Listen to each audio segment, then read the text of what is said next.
Hey, so I'm guessing you saw the title. Today, I'm going to be talking about the spoilers for My Hero Academia Chapter 333. 332 had a pretty climactic ending that we'll talk about when we head inside, just for spoilers' sake. But I want to point out that this is going to be really one of the only times that I cover spoilers. I usually try to squeak in a theory right as the bell rings every single Wednesday.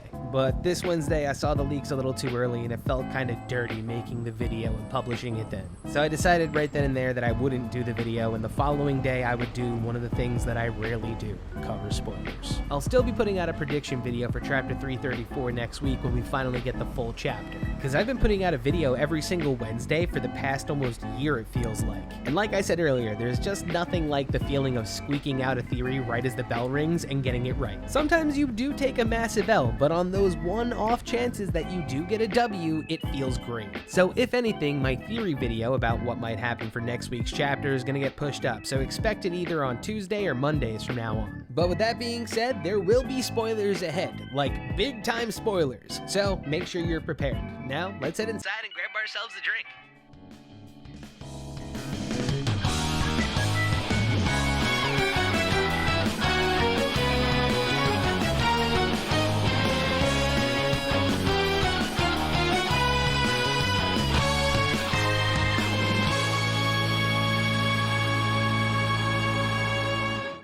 Alright, welcome to the bar, folks. Okay, so, first things first, Chapter 332, at the end of it, we saw that Star and Stripe versus Shigaraki is more or less coming to its conclusion. Star and Stripe put up a valiant effort, but once again, we see another strong female character fridged out.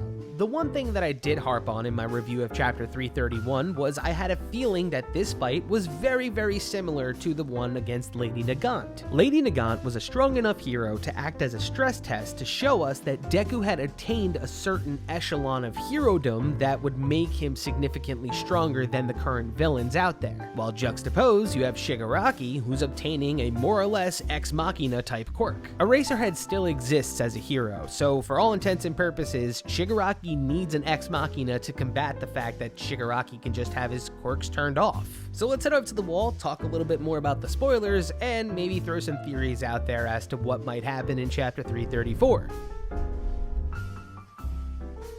Alright, let's get to it, but first, remember, please hit that subscribe button and that notification bell. That way you can join in on my premieres every time I debut a video. The bar's getting pretty close to 23,000 subscribers, so do me a solid and hit that subscribe button. Okay, so look, I'm not going to sugarcoat this whatsoever. The spoilers have Star and Stripe getting obliterated by Shigaraki, like her face is getting ripped off and melted. Back when I did my Chapter 331 video, I said that Chapter 332 was going to be Shigaraki's counterattack, which it was, and 333 was eventually going to be her demise, which it is. I don't want to say that this is extremely predictable, but I just want to see what's going to happen next now. Honestly, sidebar real quick. I do think it's a little ridiculous that we're getting these crazy characters introduced and fridged out within the next 3 chapters. I understand trying to draw correlations between Deku and Shigaraki by throwing strong characters at them for them to defeat, but Lady Nagant was a genuinely cool character who brought back one of the series' best villains and then all of a sudden just stalled out and just crashed into a corner and never was heard from again. It's kinda shitty, and I would have liked to have seen Deku and Star and Stripe team up at one point in time.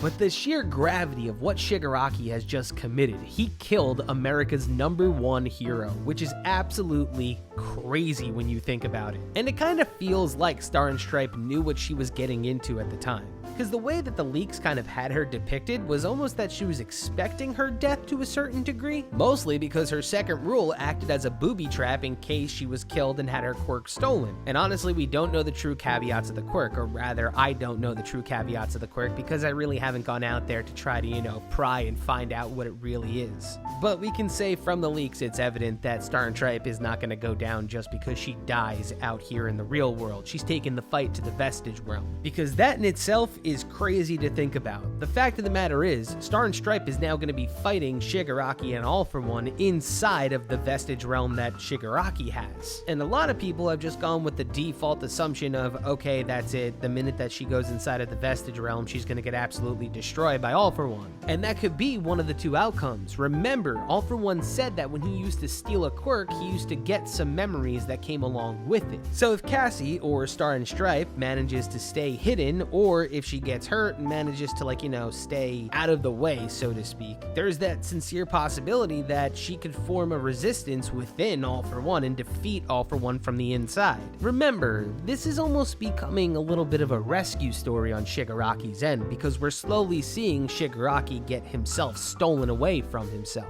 Because All For One has admitted that the assimilation usually doesn't go this way, which tells me that it's certainly possible that he's done this more times than we think. And I know some people have gone off the walls with thinking what this whole chapter means for the story. I mean, some people literally are getting behind the theory that Pineapple put out there that All For One is Deku's dad. Because to be quite honest, if that panned out to be true, I would absolutely lose my mind. If I'm gonna go with agreeance and crazy theories, I'm going with this guy that commented on his video that's saying that Spinner is gonna be the new person that gets New Order. This tweet absolutely blew my mind, and I think it would be fantastic if Spinner got the quirk. In my opinion, Spinner is just this weird character of consequence who actually has a reason to hate society. What was unique about the League of Villains in the beginning was that every single one of them had a reason to be mad at society. Whether it was Toga and her quirk just driving her insane with nobody willing to understand, to Spinner, who society actively shuns because he's a heteromorph. But if I had to throw my weight behind a certain theory, it's that Star and Stripe gets beaten into submission within the Vestige realm. One of the things that we see when she triggers that massive fight within the Vestige realm in the leaks is that there's several other Vestiges jumping on top of her and kind of pulling her down, which tells me that those are the vestiges of the people whose quirk he's stolen. And if that were the case, that would mean that there are certain people whose quirks that have been stolen by All For One are still within the current consciousness of Shigaraki. I mean, there's always that possibility that All For One has to corner off Star and Stripe within the Singularity to make sure that she doesn't take control of the Singularity. Because my guess is, if Star and Stripe puts up a good enough fight against the two within the Singularity, they're going to need to find a way to keep her within the Singularity, not toss away her quirk, but to make sure that she stays docile within the Singularity. Because one of the biggest caveats that we find out is that All For One can only give and take quirks. They can't be discarded. So at this point, he's actually even thinking about handing them off to the people nearby,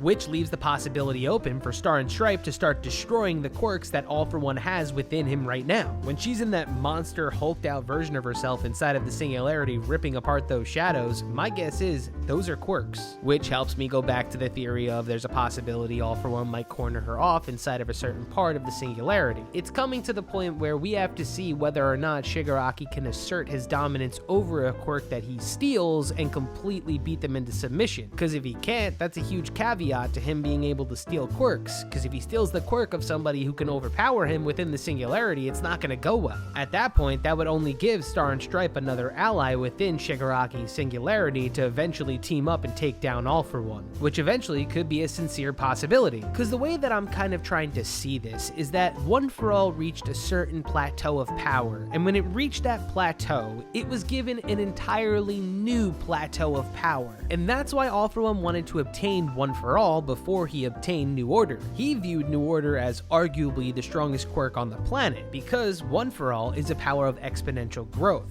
If Shigaraki gets One For All from Deku, the power jump is going to be substantial, which means that All For One wouldn't have a problem when it comes to stealing New Order. And within that new plateau of power, one of those things included was the Singularity with 8 other sentient vestiges. That's what I think All For One is essentially trying to do by taking over bodies. He's essentially trying to create a makeshift One For All using several different people. The caveat now being that he's finally gone up against somebody who's had a strong enough quirk to sustain being stolen. So even in defeat, they are still not beaten, which is absolutely crazy when you think about it. Star and Stripe literally made a rule that booby-trapped the quirk. And let's be honest here, regardless of any crazy outcome, Star and Stripe is probably screwed here. It will be interesting to see how All For One deals with this super powerful quirk residing within the Singularity, but it's nice to see that the Ex Machina Shigaraki has just obtained is gonna take some work before he learns to master it. Also, Spinner theory aside, I guess now it's time to start assuming who's gonna get the quirk New Order considering Shigaraki can't hold on to it. So yeah, if you feel that there's some severe part of the leaks that I kind of looked over, don't even tell me, because frankly, I would like to fully review it when it comes out on Sunday. Don't really expect me to do something like this again. I was just kind of mad at myself for getting the video out so late. So let me know how you feel about the current climate right now in My Hero Academia, because a lot of people out there are kind of mad that they introduced some amazing characters and then 4 or 5 chapters later completely throw them away. I've made it pretty clear how I feel about Overhaul being introduced and then just kind of tossed aside. I was not happy. So let me know what you think before we go into the chapter on Sunday, and I'll catch y'all later. Cheers.